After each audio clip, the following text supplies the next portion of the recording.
अस्सलाम वालेकुम, कैसे हैं भाई आप लोग? खैरियत से हैं? ठीक ठाक है यार। आज मैं थोड़ा सा बात करना चाह रहा था, ये जब एशेज सीरीज़ ख़त्म हुई है और 4-1 की डिफीट हुई, कैसे बोलते हैं अपना, इंग्लैंड को। और कोई एक्सपेक्ट नहीं कर रहा था कि इतने लंबे मार्जिन से ऑस्ट्रेलिया जीतेगा, क्योंकि सीरीज़ से पहले ज़्यादातर अजम्पशन ये था कि ये इंग्लैंड की टीम अच्छी है और ये मतलब इनके पास प्लेयर्स भी अच्छे हैं, फास्ट बॉलर्स भी दोनों अच्छे हैं और जॉफरी आर्चर और मार्क वुड के शक्ल में तेज़ बॉलर्स हैं। लेकिन मतलब जो रिज़ल्ट आया सीरीज़ का वो बिल्कुल उलट आया। And more than the result, I think इस सीरीज़ के दौरान जो मतलब इंग्लैंड कैंप में जो एक खलबली मची और जो थोड़ा सा एक आपको एक डिसयूनिटी का एक वो नज़र आया, आंसर नज़र आया। That is what happens when you go to Australia unprepared, या आप ऑस्ट्रेलिया के टूर को आप लाइटली लें।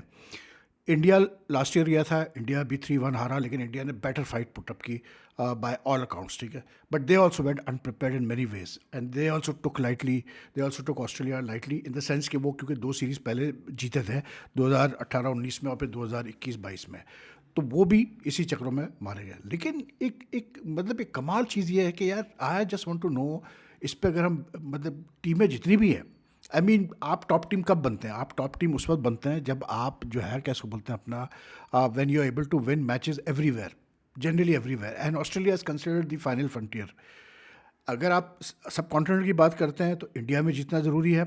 अगर आप सेना कंट्रीज़ की बात करते हैं तो फिर ऑस्ट्रेलिया में जीतना बहुत ज़रूरी है, अगर आपने अपने आप को एक चैंपियन टीम बुलाना है। उसकी वजह बड़ी सिंपल है। उसकी वजह ये है कि ऑस्ट्रेलिया का अगर आप रिकॉर्ड देखें, मैं उनका रिकॉर्ड मैंने निकाला तो 2009 ऑनवर्ड से जो है मतलब पिछले 15 साल में गिन रहा हूँ, 15-16 साल गिन रहा हूँ। दे हैव प्लेड 26 सीरीज़, ठीक है। दे हैव वन 19 ऑफ दो series and they have played a total of 89 test matches, और 89 में से they have had only 14 defeats and 5 series losses. तो their utter dominance can be seen from here. In the last 16 years, only 2 teams have managed to draw series in Australia. One was अभी recently, जो 2 साल पहले waste Indies जो 2 match की series थी वो 1-1 करके गई थी, और उससे पहले एक दफ़ा न्यूजीलैंड ने किया, वो भी दो मैच की शायद सीरीज़ थी, ऐसी कुछ था, उसमें भी न्यूजीलैंड ने ड्रॉ किया। But the only 2 teams, South Africa and India, have been able to find ways to win in Australia, जिसकी वजह से 2009 से अगर हम लगाते हैं तो साउथ अफ्रीका 2 दफ़ा जीता है ऑस्ट्रेलिया के अंदर, 2016-17 में, और उसके बाद क्या इसको बोलते हैं, later also they won, they won in 2 series. South Africa, India 2 दफ़ा जीता है। इंडिया ने एक सीरीज़ 2004-03 में ड्रॉ भी की थी ऑस्ट्रेलिया में, लेकिन जो मेन चीज़ थी वो थी 2021 में उनकी जो सीरीज़ विन थी, और 2018-19 में जो उनकी सीरीज़ विन थी। 2021 की सीरीज़ विन इसलिए बहुत ज़रूरी थी क्योंकि इंडिया इन दैट, ऑस्ट्रेलिया व लाइक टोटली फुल टीम वो खिला रहे थे। दूसरा ये था कि उन्होंने इंडिया को एक टेस्ट में 36 पे ऑल आउट किया था शुरू में ही, और जब 36 पे टीम आउट होती है तो उसका रिकवर करना बड़ा मुश्किल होता है psychologically for the rest of the series, that too in Australia. But India not only recovered, they went on to win the series 2-1। India की इंजरीज भी बहुत थी, बॉलिंग साइड पे, बैटिंग साइड पे they had issues. Virat Kohli दूसरा एक test खेल के चला गया था, क्योंकि उसके मतलब उसके घर में विलादत थी, तो India were depleted in a bit. और फिर सीरीज़ के दौरान भी इंजरीज उतरी, रोहित ने बाद में ज्वाइन किया, इसके साथ सिलसिला रहा। तो वो जो 2021 की जो सीरीज़ थी उसमें जो कमाल परफॉर्मेंसेज आई वो ज़्यादातर यंग प्लेयर्स की आई, चाहे वो सुंदर हो, चाहे वो शार्दुल ठाकुर हो, चाहे वो आपका शुभमन गिल हो, चाहे वो ऋषभ पंत, इन लोगों ने बड़ा कलीदी किरदार अदा किया। फिर एक फास्ट बॉलर भी था, फॉर सिराज, यस सिराज, और फिर लास्ट टेस्ट में वो खेला था अपना सैनी खेला था। इन सब ने बहुत अच्छी बॉलिंग की, they are really perform when it mattered the most. लेकिन आई वॉज वंडरिंग कि मतलब साउथ अफ्रीका के पास और इंडिया के पास ऐसा क्या मतलब फॉर्मूला है कि they have like found ways to win in Australia, क्योंकि यही 2 टीमों ने 2008-09 से आप लें तो इन्होंने ऑस्ट्रेलिया को जो है सबसे टफ टाइम दिया, जीता जाकर ऑस्ट्रेलिया में। इंग्लैंड एशेज जीती 2010 में, 2011 या 12 में, उसके बाद से तो इंग्लैंड का हाल बुरा है ऑस्ट्रेलिया के अंदर। तो like this 3 teams have won in Australia in the last 16 years, England, South Africa and India. India and South Africa doing it not once but twice करके। मैं रवि शास्त्री का, क्योंकि Ravi Shastri was the coach in when India won in Australia, तो मैं रवि शास्त्री के मैं interviews पढ़ रहा था पुराने, और उसका जो सबसे बड़ा एम्फेसिस था उन इंटरव्यूज़ में वो ये था कि ऑस्ट्रेलिया में अगर आप खेल रहे हैं जाके तो एक आपके पेस अटैक अच्छी होनी चाहिए, ठीक है। दूसरा ये कि आपको उन्हीं की मेंटालिटी से खेलना पड़ता है कि जैसे वो खेले आपने वैसे ही खेलना है। अगर वो एग्रेसिव हो रहे हैं तो आपने पीछे नहीं हटना, वो अगर स्टॉल कर रहे हैं चीज़ों को, वो डेड कर रहे हैं चीज़ों को, तो आपने भी मतलब जल्दबाजी नहीं करनी। तो हिज थ्योरी हैज़ वर्क, यहाँ तक के कि रवि शास्त्री की नाम तक कुछ लोगों ने चलाया कि जी वो इंग्लैंड का अगला कोच होगा, ये होगा, which I don't think is would happen. ना तो शास्त्री के पास टाइम होगा इतना, लेकिन the way he moulded the Indian team for this two मतलब tours of Australia was remarkable. And I think when England went to Australia hoping to win the Ashes, they could मतलब जैसे Brendon McCullum था, Ben Stokes था, इनकी जो think tank थी, they should have taken lessons out of why India has done well. क्योंकि last year भी जो सीरीज थी, इट वाज नॉट कि India were totally wiped out. Last test अगर इंडिया जीतता, it would have been 3-2 series हो जाती, draw हो जाती, लेकिन वो लास्ट टेस्ट नहीं जीत पाया India. Eventually they lost 3-1, but still India were there very much. In fact India started off by winning the first test in Perth. तो ये अगर सीख लेते तो ज़्यादा ज़रूरी होता। लेकिन मैं समझता हूँ कि ऑस्ट्रेलिया की जो डोमिनेंस है, it is mainly because they understand the conditions very well. Australia में मैं बार बार ये बात करता हूँ कि ऑस्ट्रेलिया में मैंने देखा है ओवर द ईयर्स बड़ी बड़ी पेस अटैक्स गई हैं, बड़े बड़े फास्ट बॉलर्स गए हैं, लेकिन they have not been able to like, मैं टेस्ट क्रिकेट की बात कर रहा हूँ, they have not been able to like live up to the reputation in Australia with a few exceptions. उसकी वजह यह है कि ऑस्ट्रेलियन पिचेस डिफरेंट होती है, अभी ड्रॉप इन पिचेस भी डिफरेंट है, ऐसा नहीं है कि इस कोई बहुत बड़ा चेंज आ गया है। उनका वेदर कंडीशंस डिफरेंट होती है, उनके ग्राउंड्स हार्ड होते हैं। और मैंने कई फास्ट बॉलर से ये बात सुनी है कि वो कहते हैं जी ऑस्ट्रेलिया में भाई सबसे मुश्किल होता है बॉलिंग करना फास्ट बॉलर के लिए लंबे स्पेल, इसलिए क्योंकि वो ग्राउंड्स इतने हार्ड होते हैं कि जब आप बार बार रन अप कर रहे होते हैं तो यू फील आपको मतलब एग्जॉशन होना शुरू हो जाती है। और फिर line and length in Australia, how to utilize, मतलब किस लेवल पे आपने बाउंस को निकालना है और किस लेंथ पे आपने डालना है बॉल को, ये मैंने देखा है कई जगहों पे विजिटिंग बॉलर्स नहीं कर पाते हैं। That is the reason why Pakistan despite having good fast bowlers have not been, the last time they won a test match in Australia was way back in 1995, क्योंकि हमारे भी फास्ट बॉलर्स एडजस्ट नहीं कर पाए। वाइट बॉल में तो कर गए, लेकिन रेड बॉल से नहीं एडजस्ट कर पाए वो ऑस्ट्रेलिया में जाके। ऑस्ट्रेलिया की एक और ख़ास बात ये है कि ऑस्ट्रेलिया की जो मेंटालिटी है ना, अप्रोच जो है at home, they know the condition so well कि वो आपको माइंड गेम्स में मारते हैं, वो आपको साइकोलॉजिकली मारते हैं, वो आपको सिर्फ हराते नहीं हैं, वो आपको डीमोरलाइज करके हराते हैं। And then the media it doesn't let up on you, वो जितना प्रेशर रखता है मीडिया, छोटी छोटी चीज़ें आपकी निकालता है, छोटे छोटे नुक्स आपके निकालता है। So it does make a huge difference, it does make a huge difference to visiting teams. तो विजिटिंग टीम जब भी जाए ऑस्ट्रेलिया, तैयारी करके जाओ भाई, वरना वही हाल होगा जो अभी इंग्लैंड का हुआ है, ठीक है ना। इंडिया का जो जीतने की वजह थी, या even south Africa one because I think the 2 series that they took, they had really quality players at that time.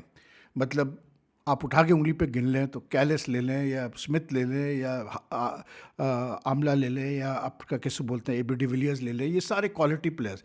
पहले डोनाल्ड, अच्छा साउथ अफ्रीका एक 90s में भी सीरीज़ जीता ऑस्ट्रेलिया में, 97-98 में, तो डोनाल्ड ले लें, मतलब they had really good, Dale Steyn ले लें, स्पिनर्स ले लें, ऑलराउंडर्स ले लें। तो Australia had, south Africa had the fire power, and plus they did the homework, और उन्होंने काम करके गए थे ऑस्ट्रेलिया जब वो 2 दफ़ा सीरीज जीते। न्यूजीलैंड ने अब इस साल के एंड में जाना है ऑस्ट्रेलिया। मुझे बड़े सवाल लोग कर रहे थे कि न्यूजीलैंड का क्या बनेगा।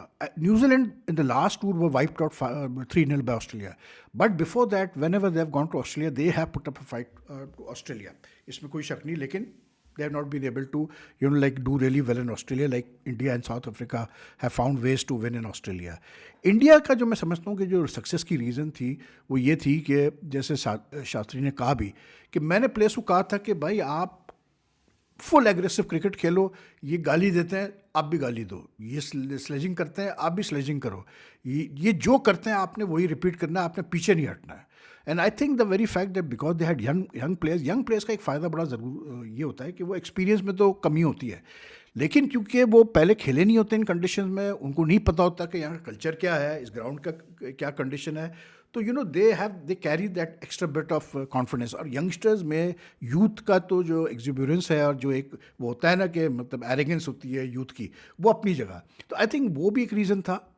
If I remember Shubman Gill ने जिस तरह ब्रिस्बेन में वो इनिंग्स खेली थी लास्ट टेस्ट में ब्रिस्बेन में, फिर ऋषभ पंत ने आके जो 99 शायद नॉट आउट किए थे, जीत गया इंडिया वो टेस्ट। लेकिन इंडिया ने, जैसे शास्त्री ने अपनी इंटरव्यूज में कहा है, उसने कहा कि we took it session by session, we didn't like पहले से हमने नहीं डिसाइड किया कि नहीं जी हमने तो जीतना है। लेकिन उसने एक बड़ी इंटरेस्टिंग बात की, उसने कहा कि ऋषभ पंत तो पहले से तय कर चुका था कि मैंने चेस करना ही है, उसने बोला नहीं, टीम मैनेजमेंट को सुनता रहा, टीम मैनेजमेंट जो बोली थी वो कह रहा हाँ हाँ करता रहा वो, लेकिन उसका जहन बनता गया कि जैसे जैसे मैच चलता गया वो बैटिंग करता रहा, उसको कॉन्फिडेंस आया, उस वजह हम जीत सकते हैं। तो ऑस्ट्रेलिया को अगर आपने हराना है, you have to be very very mentally strong. I think most of the teams there have been facing defeats because they are not mentally strong. Secondly they don't go there well prepared. जब ऐसा होता है तो फिर आपके सामने ये सारी चीज़ें आती हैं। तो it's, I think team should study why Australia is such a dominant force at home. मतलब कमाल है यार। अभी ये सीरीज जो हुई इंग्लैंड की, आप देखें इसमें उनके मेन प्लेयर्स नहीं खेले, फास्ट बॉलिंग अटैक उनकी वीक थी। There were times when like England started off on a very good note, like there were shot out for 150 something, they shot out Australia 130। जब ऐसा स्टार्ट आप ऑस्ट्रेलिया में लेते हैं, उसके बाद भी अगर आप फिर 2 दिन में टेस्ट मैच हार जाएं तो फिर तो आप गए। एंड आई थिंक इंग्लैंड का ओवर कॉन्फिडेंस को मार गया भाई, मैं आपको सीधी बात बता रहा हूँ। मैकलम और सबसे बड़ी चीज़ कि आप जब बेसबॉल का सिलसिला चलता रहा है, जो भी आप नहीं मानते उस चीज़ को, लेकिन जब आप एक पर्टिकुलर स्टाइल से खेलते आ रहे हैं तो आप उसको क्यों चेंज करने के चक्करों में थे? वाई?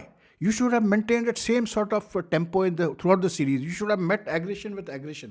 वो लोग कह रहे हैं कि यार वो कुछ होता है कि कभी आप रुक के खेलते हैं, ऐसा करते हैं, वैसा करते हो। था 1-2 मैचेस में पिचेस थोड़ी सी मुश्किल थी, ये था वो था, वो अपनी जगह ठीक है, लेकिन फिर भी यार वो एक टेम्पो तो आप रखते हैं ना। और फिर सबसे बड़ी गलती, आपने स्पिनर को तो बिल्कुल अपने गेम प्लान से ही रूल आउट कर दिया उठा के, जबकि आप शोएब बशीर को तैयार करते आ रहे थे, मतलब as a front line spinner in या only front line spinner test cricket, और उसके बाद आप उसको बिल्कुल फारिग करके बैठाते हैं, जबकि आपको बॉलिंग अटैक आपकी वीक हो चुकी थी। इसलिए क्योंकि मार्क वुड पहले टेस्ट के बाद ही बाहर हो गया था, जॉफरी आर्चर पे पूरा लोड आ गया था, और जो बाकी आपके बॉलर्स थे इंग्लैंड के, वो उस तरह से नहीं परफॉर्म कर पा रहे थे, वो फेजेस में कर रहे थे perform, but not as a group.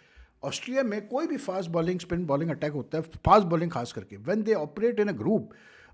West Indies जो लास्ट 92-93 में जब ऑस्ट्रेलिया को उन्होंने सूता था ऑस्ट्रेलिया में, it was because they had such fantastic fast bowlers, they are operated in pairs. So I think whoever goes to Australia, they need to psychologically be prepared कि हमने इस किस्म की क्रिकेट खेलनी है, और फिर आप स्टिक करें उसी पे। आप सीरीज़ के दौरान चेंज करने की कोशिश नहीं करें अपने स्टाइल को। And plan if you don't plan for Australia, you are gone. Pakistan अभी जो लास्ट सीरीज़ खेला ऑस्ट्रेलिया में, they came close, they had opportunities, at least 2 opportunities in the test matches to win, लेकिन नहीं कर पाए, इसलिए क्योंकि वो साइकोलॉजिकली जो ऑस्ट्रेलिया आप पे प्रेशर डालता है, और जिस तरह से आपको वो बिल्कुल वो करता है, मतलब अंडर प्रेशर ले आते हैं उनके बॉलर्स और फील्डर्स वगैरह, उसको काउंटर करने के लिए ज़रूरी होता है भाई कि आप तैयारी पहले से करें। अगर नहीं कर सकते तो आप देखें जो इंडिया और ऑस्ट्रेलिया की सीरीज़ थी लास्ट, बल्कि अभी भी जो हुई है, आप देखें कितनी आपस में इनकी नोकझोंक चली है, but Indian players didn't back down. That was the main thing, you don't back down in Australia. England is somewhere down the line, I think they back down here, and then they kept on making selection mistakes. अगर आप देखें जो England के, मतलब Duckett और Crawley को आप ले लें, 1-2 दफ़ा उन्होंने अच्छी बैटिंग की, लेकिन अदरवाइज वो जिस तरह से डोमिनेटली बैटिंग करते हैं अगेंस्ट अदर टीम्स, जिस तेज़ी से वो बैटिंग करते हैं, आप देखें ऑस्ट्रेलिया में वो डोमिनेंसी नज़र नहीं है आप। That's the big difference. तो anyway, to me Australia is the final frontier भाई। ऑस्ट्रेलिया में अगर आप जाके जीतते हैं, मैं बार बार ये बात करता हूँ कि पाकिस्तान क्रिकेट जो कि कभी ऑस्ट्रेलिया में टेस्ट सीरीज़ नहीं जीता, टेस्ट मैचेस जीते हमने सीरीज़ ड्रॉ भी की है, लेकिन हम सीरीज़ जीत नहीं पाए, and that should be our target in Pakistan cricket. ये सब अपनी जगह यार, PSL, T20 सब कुछ बहुत अच्छी बात है, वर्ल्ड कप, लेकिन we need to get this done in Pakistan cricket, and I think we should start preparing for now कि जी अभी हम जब अगली दफ़ा जाए ऑस्ट्रेलिया तो फिर इसी तरह 3-0 और 5-0 और 4-1 इस तरह करके हार के ना आए सीरीज़। तो that's my take on how you can do well in Australia. Otherwise तो मतलब सबकी अपनी राय होती है भाई। तो if you like this video, like and share as much as you can, and if you haven't subscribed to the channel as yet but you follow my videos, kindly do subscribe to the channel. Take care. Allah Hafiz ji.